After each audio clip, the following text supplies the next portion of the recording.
Nos haremos un par de preguntas como introducción al libro a los Hebreos.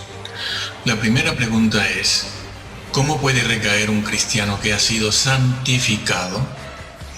Hecha de otra forma sería: ¿cómo se puede volver atrás un creyente convertido?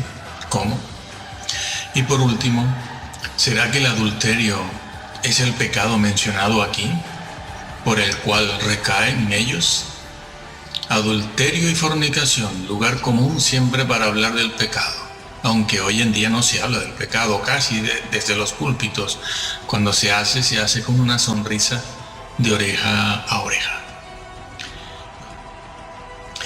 Aquellos a quienes escribió el apóstol Pablo no eran personas recién convertidas al Evangelio, no eran creyentes nuevos, no eran ignorantes de la doctrina básica, sino personas con muchos años en el Evangelio, tantos, que Pablo les dice que con tanto tiempo en el Evangelio ya debían ser maestros. Sí, ya debían ser maestros.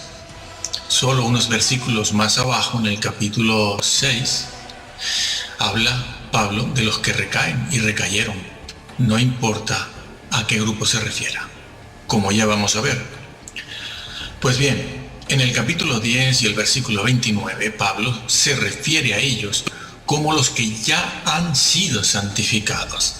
Pablo dice textualmente: ¿cuánto mayor castigo recibirán los ateos? No. Los agnósticos, no. Los curas, no. Los islamistas, no dice eso el texto bíblico, sino que dice: cuánto mayor castigo recibirán los que fueron santificados porque eran creyentes. Este término o expresión usado aquí por Pablo, santificados, es el mismo que usa en otras partes de sus epístolas y cartas para hablar de creyentes convertidos. Creyentes convertidos, esta es una doctrina que no se puede cambiar. Además, todo esto que está diciendo y dirá Pablo debe verse teniendo delante la advertencia permanente de Pablo, que siempre se refiere a la salvación de ellos a quienes escribe, en términos condicionales. Si permanecéis, si retenéis, sí. Así como también debe tenerse delante la exhortación permanente de Pablo a ellos a ser fieles, a perseverar, a no retroceder, a tener paciencia. No les pide que se conviertan, no los trata como a personas no convertidas, sino personas convertidas. Pablo los trata como santificados. Una persona es santificada en el momento en que se convierte y el Espíritu Santo viene entonces a morar en su ser. Desde ese momento es santo, llamado a perfeccionar su santidad, a ser cada vez más santo, porque esa es la voluntad de Dios primera. Los santificados son santos y solo se puede ser santo si se es convertido. No se puede cambiar esa doctrina. No importa cuántos grupos sean nombrados aquí o a los que se pueda o pudiera referir Pablo, eso no cambia la verdad eterna revelada por Pablo de que se puede caer. Esto es verdad tanto de aquellos que cayeron, creyentes que cayeron en el desierto cuando se rebelaron contra Moisés, faltándoles fe. Faltándoles confianza y fidelidad, que es otra cosa. Se parece, pero no es igual. Se usa el mismo vocablo, pero es confianza, es fidelidad. Como es verdad también, entonces, de los que en el tiempo de Pablo se volvían atrás, porque por la historia sabemos que sí, que hubieron quienes regresaron. ¿A dónde? Lo veremos ahora. Es posible recaer.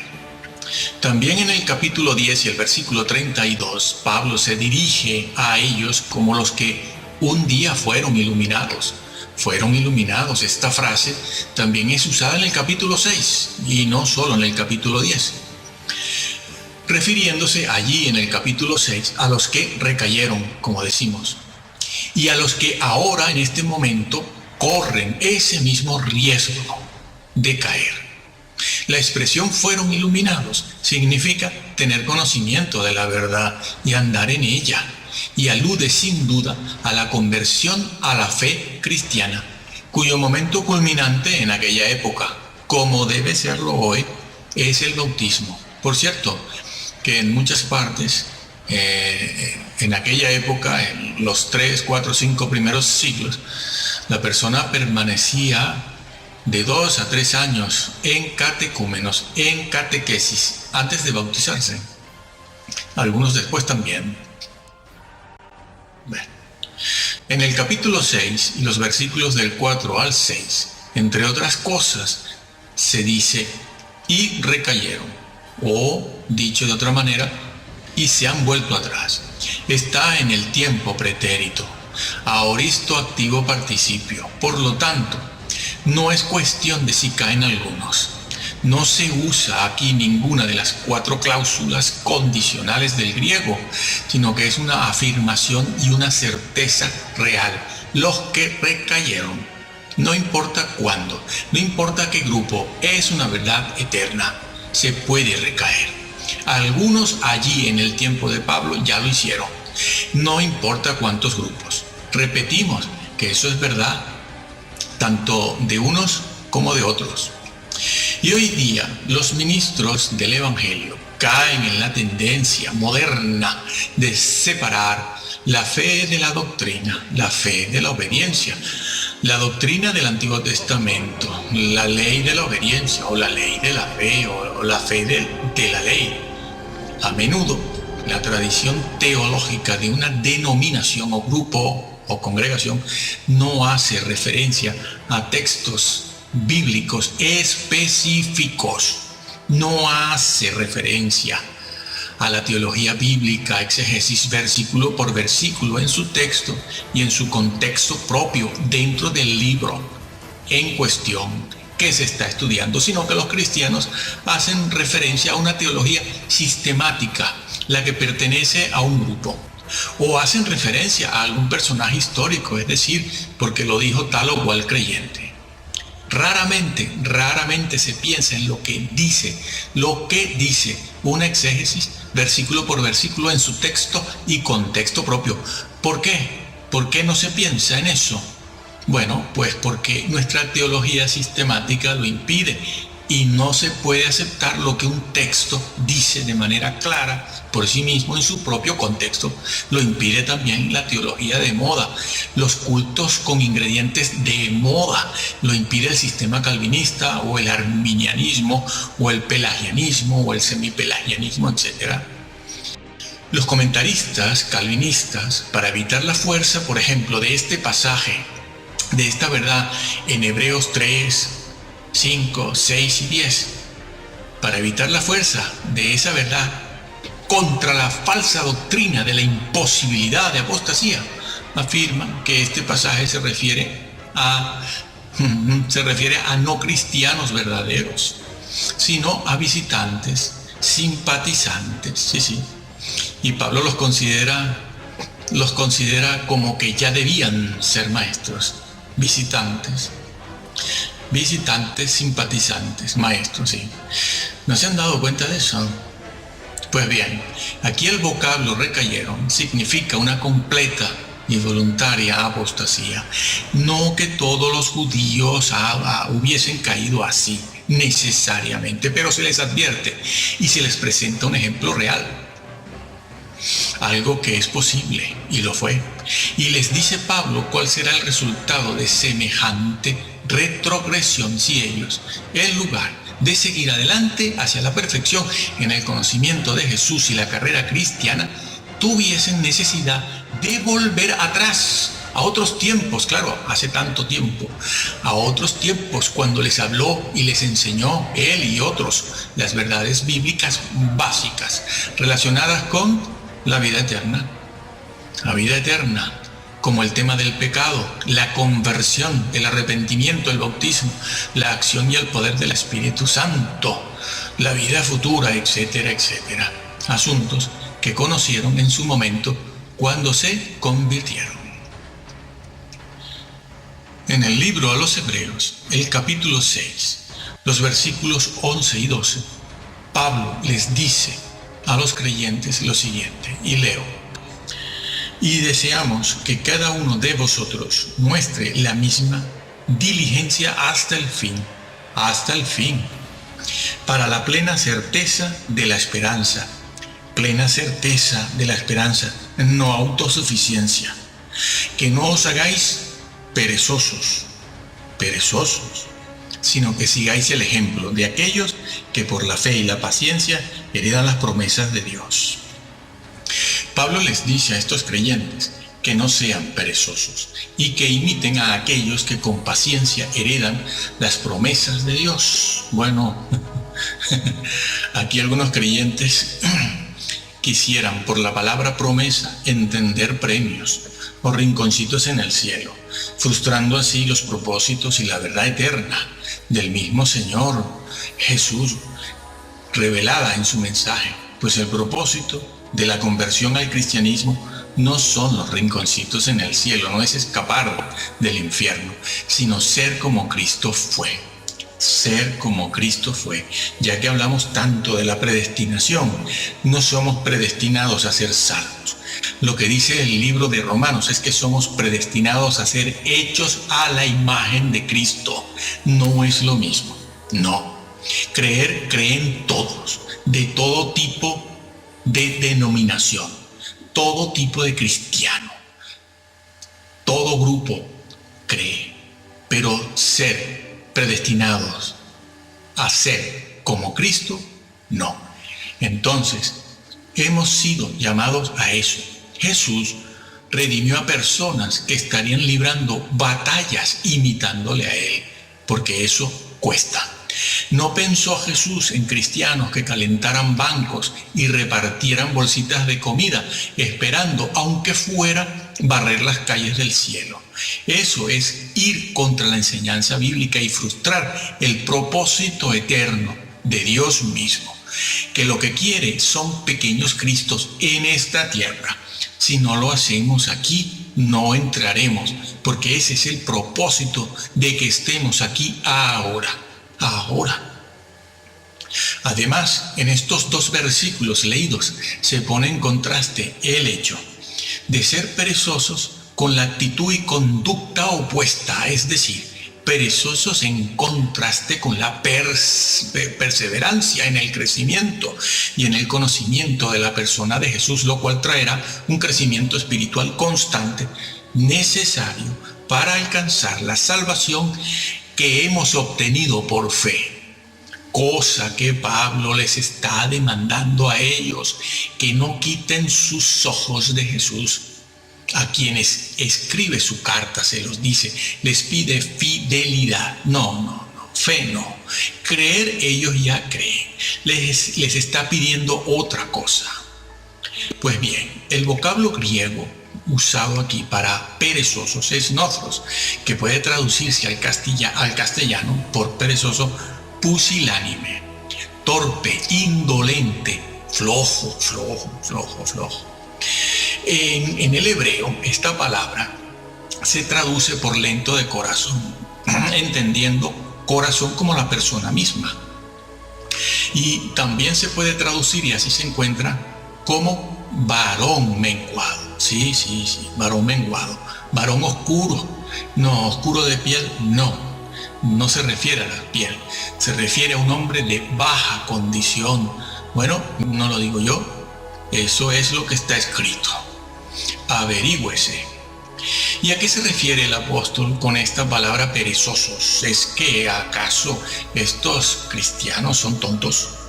Perezosos, tontos, idiotas, retardados, inmensos. Quizás se refiere Pablo a una pereza de naturaleza física o patológica, mental, espiritual, social, falta de obras sociales. Nos van a salvar las obras sociales. No, yo las hago, Pereza, ¿en qué? ¿Y por qué es importante esta declaración?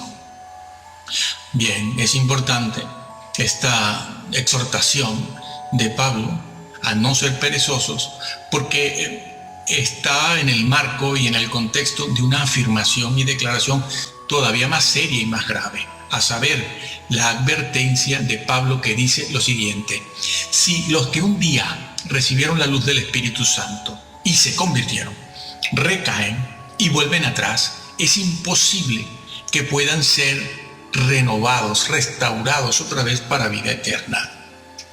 Esta advertencia de recaer es una fantasía, es una hipótesis, es un supuesto que jamás se podría realizar, porque tal cosa como recaer no puede suceder.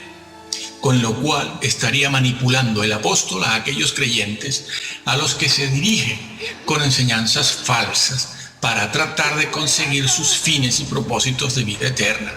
Sí, manipulando todo para obligarlos a creer y a ser fieles. Obligarlos. Coacción. Entonces cabe la pregunta: ¿manipularon Jesús y los apóstoles también las metáforas, las analogías, las hipérboles o las historias que contaron con una semántica confusa para hacer que la gente les entendiera y obedecieran? La exhortación: no seáis perezosos o negligentes, se repite en varios lugares en las epístolas y cartas de Pablo, así como en todo el Nuevo Testamento. Por ejemplo, en el mismo libro de Hebreos, el capítulo 5, el versículo 11, Pablo usa el mismo vocablo, torpes o perezosos, para decirles a ellos que después de tanto tiempo de ser creyentes, y por lo tanto, como consecuencia, debiendo ser ya maestros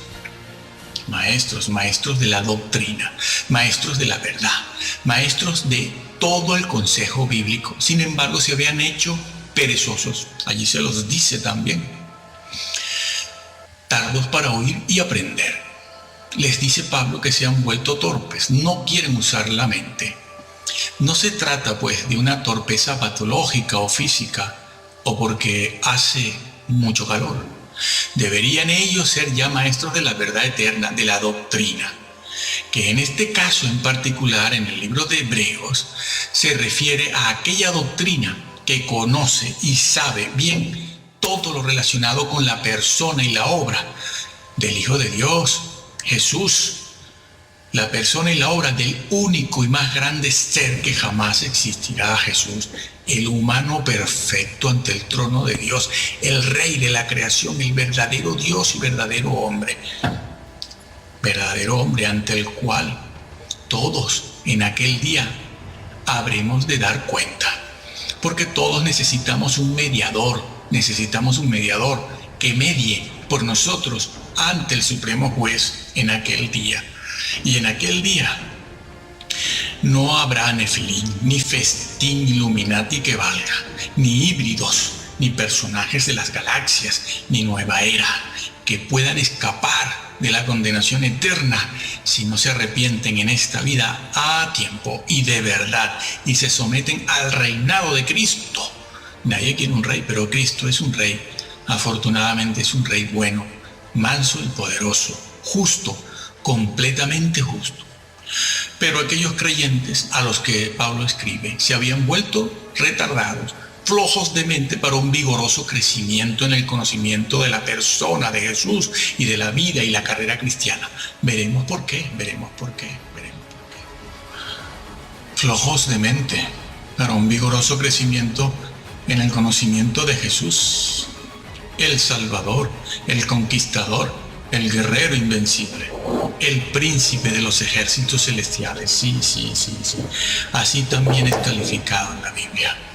Jesús es un guerrero y es un príncipe de los ejércitos del cielo.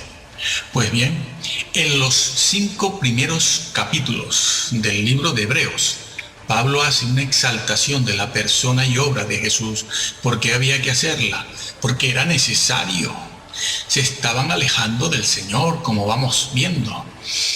Eso hace una exaltación de la persona y la obra de Jesús frente al resto de los seres de la creación, porque muchos de aquellos creyentes corrían el riesgo de malinterpretar a Cristo y el cristianismo, Otros creyentes, entre ellos, corrían el peligro de poner al lado de Jesús a otros personajes que les ayudaran a obtener el tan deseado estado del bienestar, éxito y felicidad en la vida, y una vida espiritual superior, claro.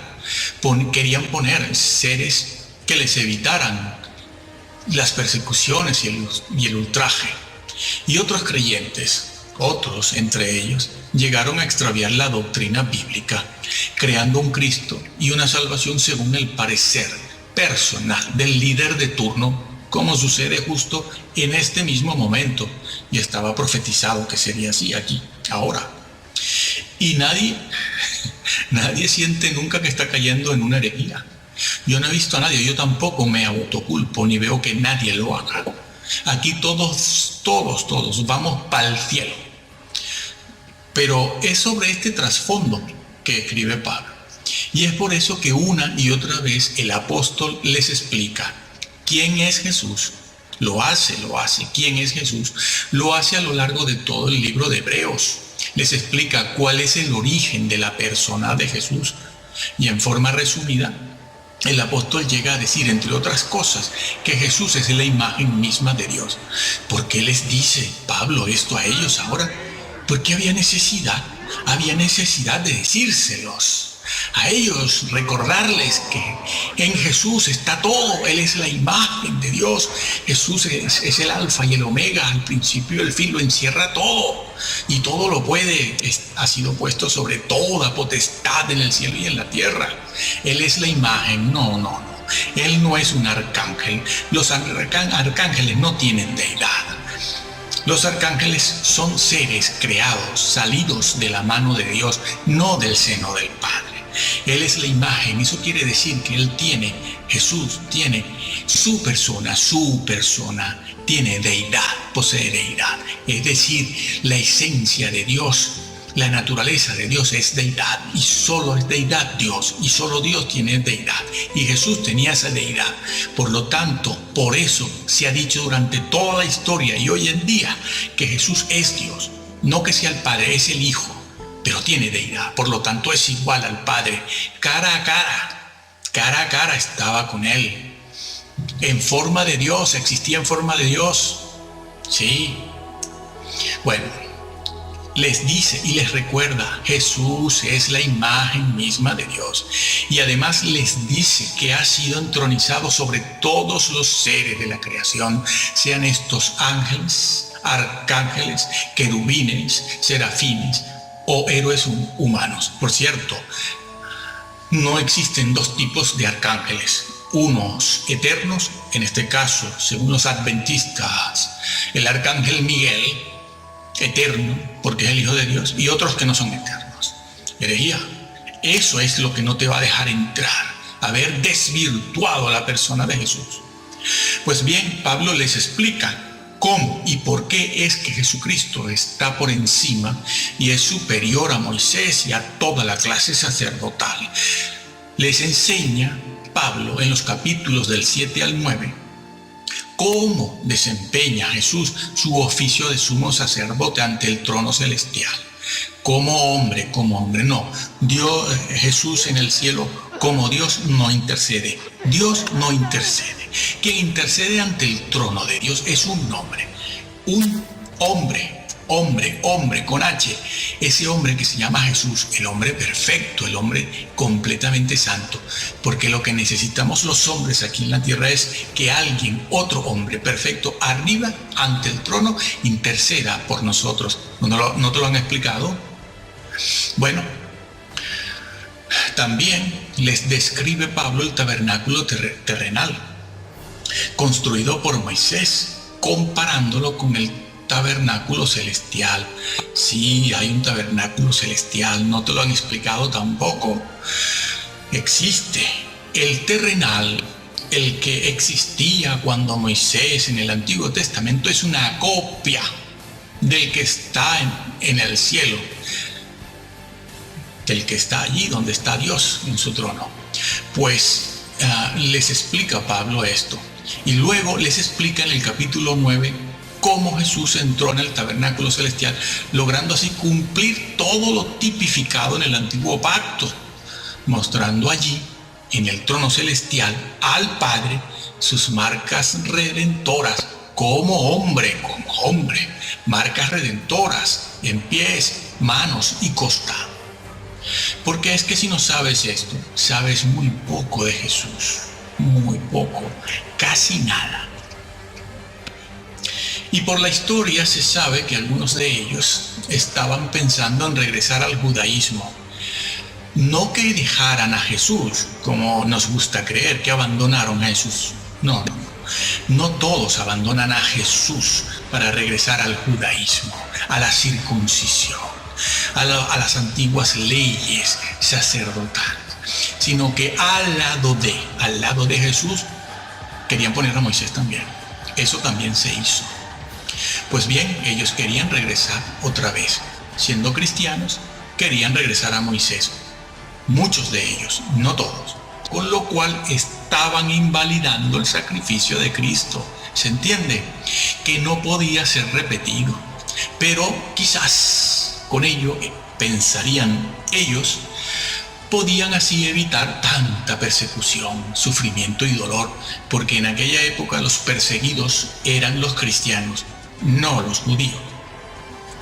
Y si ellos habían hecho o hacían esto, recaían de nuevo. Otros creyentes pusieron elementos de la cultura, elementos de la sociedad y de las creencias religiosas de su tiempo al lado de Jesús, violentando con ello los dos primeros mandamientos de la ley de Dios, que dicen que no tendrás dioses ajenos cuando vengas a mí. Cuando vengas a mí, refiriéndose a todo aquello que puede ocupar el lugar de Dios cuando nos presentamos delante de Él en oración. Esos dos primeros mandamientos se piensa que se refieren a las imágenes o esculturas, y eso es idolatría. Pero esos dos mandamientos dicen que no te harás imágenes, ni vendrás con diosesillos delante de mí. Cuando vengas a mí en oración, cuando te presentes, cuando estés conmigo. Esos dos primeros mandamientos no fueron escritos para la Iglesia Católica solamente, sino para creyentes. Son mandamientos para creyentes. Cuando vengas delante de mí, no vengas con tus diosesillos sociales, con tus cositas, con otras cosas que ocupan mi lugar. Esa es la idea, cosas que ocupan el lugar de Dios. A Dios eso no le agrada nada. Él lo está viendo. Él ahora no dice nada. Todos vamos a ir a juicio. Todos. Allí se sabrá todo eso. Pues bien, en muchos extravíos cayeron también los creyentes cristianos gnósticos de aquella época. Les parecía que Jesús no era suficiente y se asimilaron a las creencias y prácticas gnósticas para completar y complementar a Jesús. También cayó en extravío Marción el hereje, los arrianos, los docetistas, ebionistas, y en décadas más recientes, en los últimos 200 años, los ruselistas arrianos, otros que niegan la deidad de Cristo, un Dios de segunda. ¿Dónde está eso? El Dios solo puede ser de primera clase, de primer orden. No existen dioses de segunda clase. Un Dios que no es todopoderoso, dicen que es Jesús, entonces no es Dios. Porque Dios, por principio y por descripción y definición bíblicamente, es todopoderoso. Si no es todopoderoso, entonces no es Dios, era otra cosa. Bueno, los ruselistas arrianos, los adventistas, los del arcángel Miguel y los actuales evangélicos, yo lo soy. Hoy, creyentes de corte evangélico al lado de Jesús ponen, como hemos visto en la puerta de algunas iglesias, un póster o un afiche de Gandhi. Si al lado de Jesús ponen a Gandhi o a la Madre Teresa, ¿saben lo que hizo la Madre Teresa? O mejor dicho, lo que no hizo la Madre Teresa. ¿Lo saben? La nombran desde los púlpitos como una gran cosa. Y después siguen hablando de Jesús. ¿Le gustará al Señor eso? Ponen a Agustín, a Calvino, a Martin Luther King. ¿Saben si Martin Luther King creía en qué? ¿Qué creía Martin Luther King? Yo no lo sé, ¿no? Averígualo. Ponen a Platón, ponen a Sócrates. Promueven prácticas de perfil psicológico, filosófico, oriental. Dan talleres, cursillos de prácticas hinduistas, como si el Hijo de Dios no fuera suficiente. No fuera suficiente para todo lo que implica la salvación y las batallas de la vida diaria. De la vida diaria. Los cristianos están aburridos. Nuestros hermanos del pasado no tuvieron tantas cosas. Pero hoy existe en el ambiente un extraño afán por lo nuevo, la novedad, el cambio. Todos quieren ver algo nuevo. Están aburridos de tanta ley, tanta Biblia, tanto rollo. Tanto rollo, dicen los creyentes hoy en día. Aburridos. Existe mucha superficialidad doctrinal que no les permite entrar en las profundidades de Yahvé, porque cada semana falsos maestros o hermanos en la fe no llamados, no suficientemente preparados, les dicen que, bueno, la ley pasó de moda, el Antiguo Testamento casi ya no tiene valor, mejor lo quitamos, o como me han dicho a mí, Dios no puede ser conocido, porque Dios es muy grande, incomprensible. No hemos de hablar de Él. ¿Para qué? Los hermanos no lo van a entender. Dios es muy grande. Miren, lo que de Dios no se puede conocer no está registrado en la Biblia. Dios no reveló aquello que no puede ser conocido por el hombre. Dios es mucho más de lo que hay y está en la Biblia. Lo que sí está en la Biblia es lo que Dios revela porque sabe que el hombre puede y tiene que conocerlo. Lo que está en la Biblia dicho del Señor y de Dios, su esencia, sus atributos, su personalidad, está dicho porque es algo que podemos conocer. Lo que de Dios se puede conocer está revelado, y lo que no se puede conocer no está dicho, y nosotros ni lo sospechamos. ¿Por qué? Porque nuestra mente es limitada. Dios es tan grande que puede encontrar defectos o limitaciones en sus ángeles. Lo dice la Biblia, no me lo invento. Léase, estúdiese. Es tan grande Dios que puede encontrar limitaciones, defectos, necedad en sus criaturas, sus ángeles. No, los ángeles no pueden pecar. ¿Cómo que no? ¿Y la rebelión quién la armó? Nada menos que la mano derecha de Dios. Sí, sí que pueden. Sí que pueden ser necios.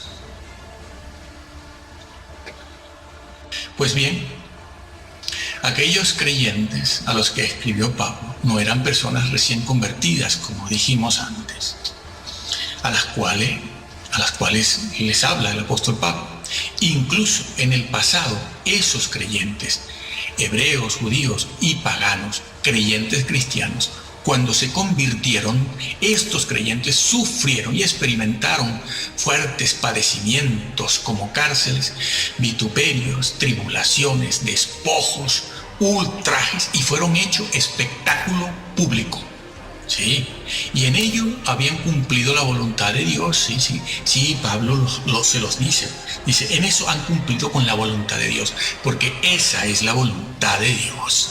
Que ahora la hayan cambiado, no Dios, los hombres. Habían pasado por momentos difíciles, por pruebas, persecuciones, y Pablo los alaba por ello, por lo bien que lo hicieron cuando se convirtieron, lo bien que se portaron, con qué fervor, con qué valentía, sin miedo a perder los bienes terrenales, materiales, sabiendo que en la eternidad tendrían más y mejores bienes duraderos.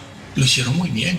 Pablo se los dice, y Pablo les dice y los felicita, porque habían servido, habían ministrado y ayudado a los santos, al pueblo de Dios, refiriéndose posiblemente Pablo con ello al servicio que aquellos hermanos habían prestado a los mismos apóstoles, misioneros, predicadores, en la labor de llevar el mensaje de salvación a toda lengua, tribu y pueblo.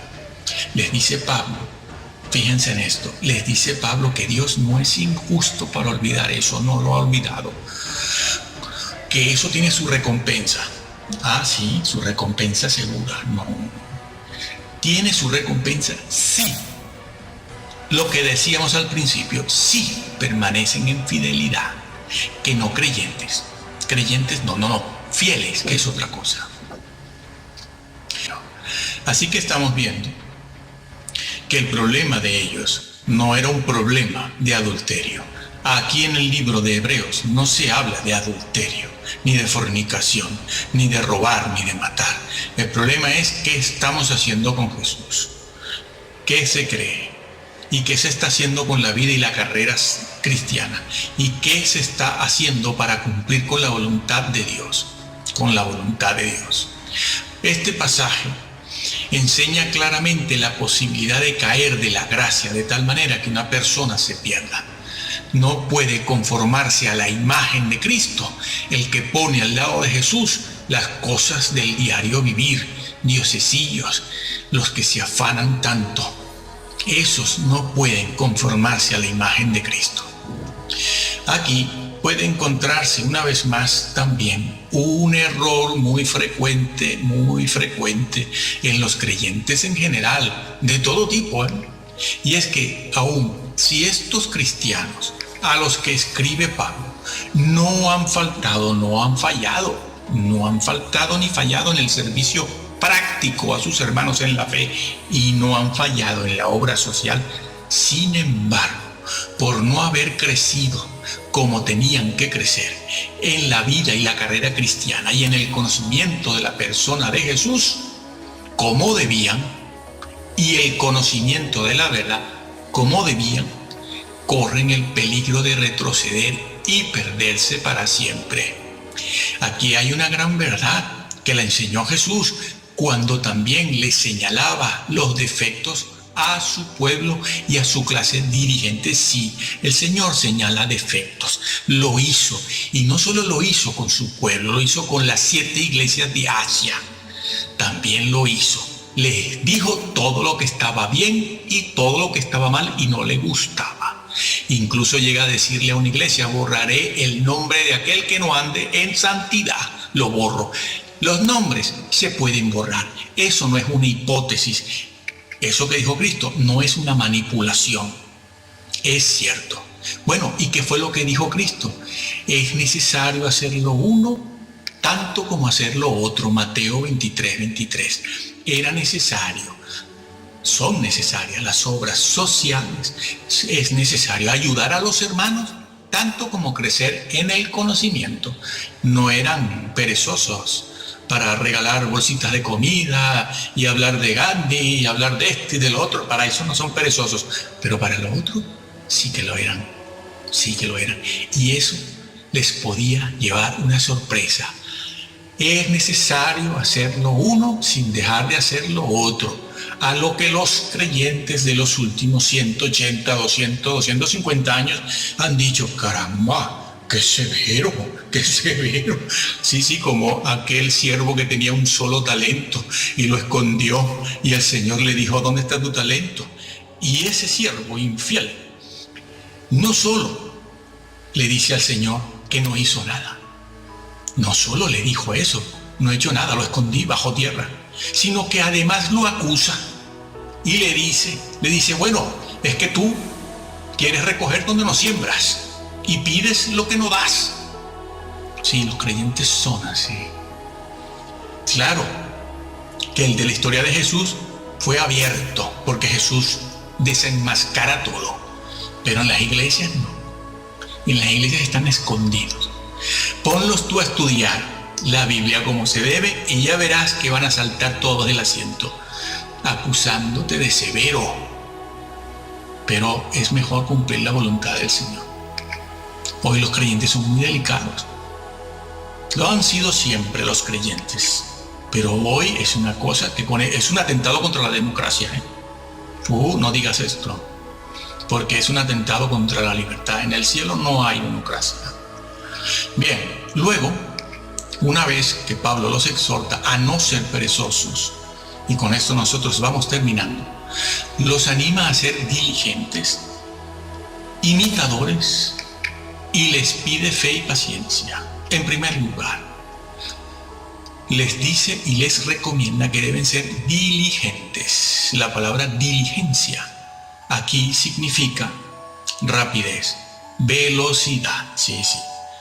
Velocidad, rápido. Sí. Se trata de una persona que anhela hacer algo rápido, que tiene rapidez en hacer algo. Siempre tiene esa actitud, esa conducta. Es hacer algo con fervor, con anhelo, un celo arduo por hacer algo, dedicarse a algo que tiene. Eso es lo que quiere decir Pablo, hacer algo. Tengan ustedes fervor, anhelo, celo arduo en buscar al Señor y en servirle y todo eso.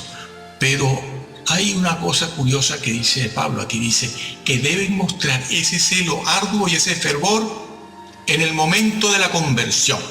No, dice celo arduo y ese fervor hasta el fin, no solo al principio, cuando te convertiste hace 12, 20 años, 30 años. Es hasta el fin. Que por cierto, que esa es una enseñanza que está en el Antiguo Testamento y está en el Nuevo. Pero viene del Antiguo. Bien, estos hermanos habían sido muy diligentes en las obras benévolas, sociales, etc. solamente.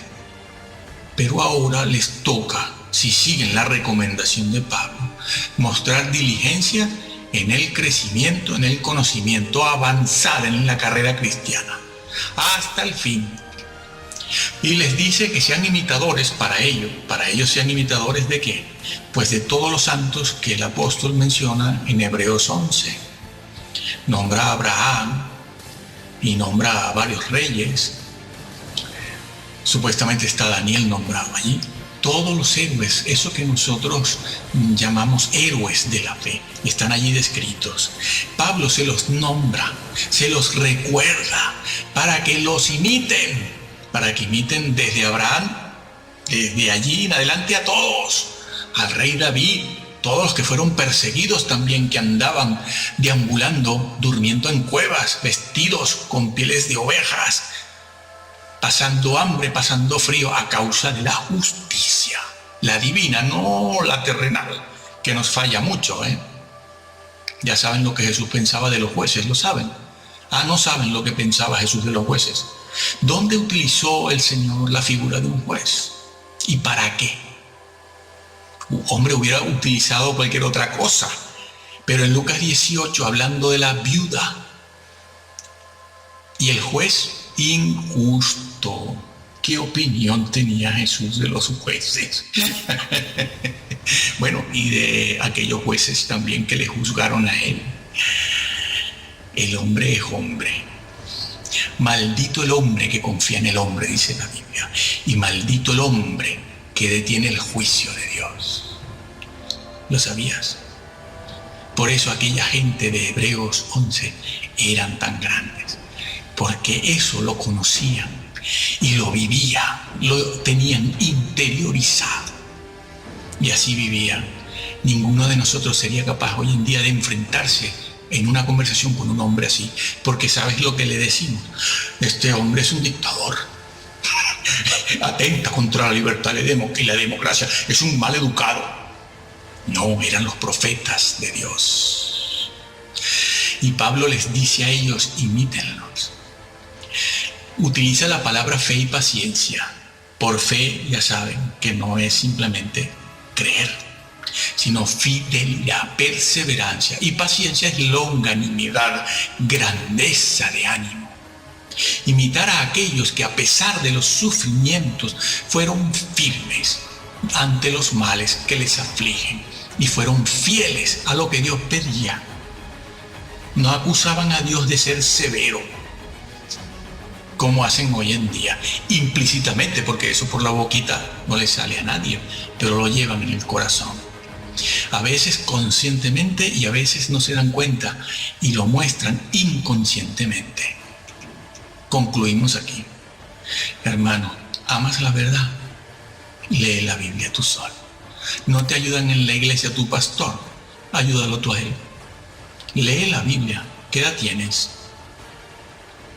No importa. Muchos hombres se han convertido con 50 y 60 años y han hecho carrera. Han hecho carrera. Tienes mucho que hacer, tengas la edad que tengas. Tengas la edad que tengas. Tienes mucho que aprender, que averiguar, que aprender de tu Señor para que le adores. Quien no conoce al Señor no lo puede adorar. ¿Qué adoras tú? Una figura. Tú adoras a la persona. Pero la persona has de conocerla y valorarla. En la medida en que conozcas y valores, en esa medida se da la adoración. La adoración en la Biblia, ¿sabes qué significa? Conciencia reflexiva. Donde no hay una conciencia reflexiva en cuanto a los atributos de Dios, no hay adoración. Habrán saltos. Habrán estas banderitas que sacan en la cancha olímpica.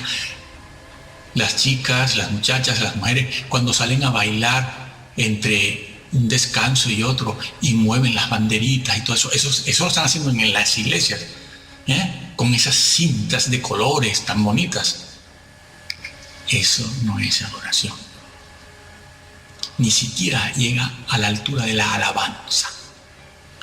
Porque quien no conoce al Señor no lo puede alabar. Estás alabando al Jesús de tu propia mente, de tus propios conceptos, según tu nivel intelectual. Algunos no tienen ningún nivel intelectual. ¿Por qué? Bueno, porque las cosas en la vida son así. Por lo tanto, de Jesús, nada, absolutamente nada. Pero ellos van a adorarlo. ¿Cómo? A saltar, a bailar, una bandera por aquí, otra por allá. Después el pastor, que necesita hacerse sentir, pues empieza a gritar o empieza a maldecir a otro ministro. Empieza a hablar de aquellos que atentan contra su poder y contra su ministerio. Pero es que el de allá hace lo mismo con él, ¿sabes? Y los creyentes de aquí están con este y los de allá están con el otro. Y es una pelea de perros, una pelea de gallos. Van con la cresta alzada y eso le encanta a la congregación. Oh, esos dejan el dinero allí y el pastor lo sabe. Y el pastor se llega a creer su propia mentira. El obispo, el cura, el que sea. Pero tú lee la Biblia si te quieres salvar. Ama la verdad. Busca amarla. Hoy hay muchas ayudas para saber qué dice la Biblia.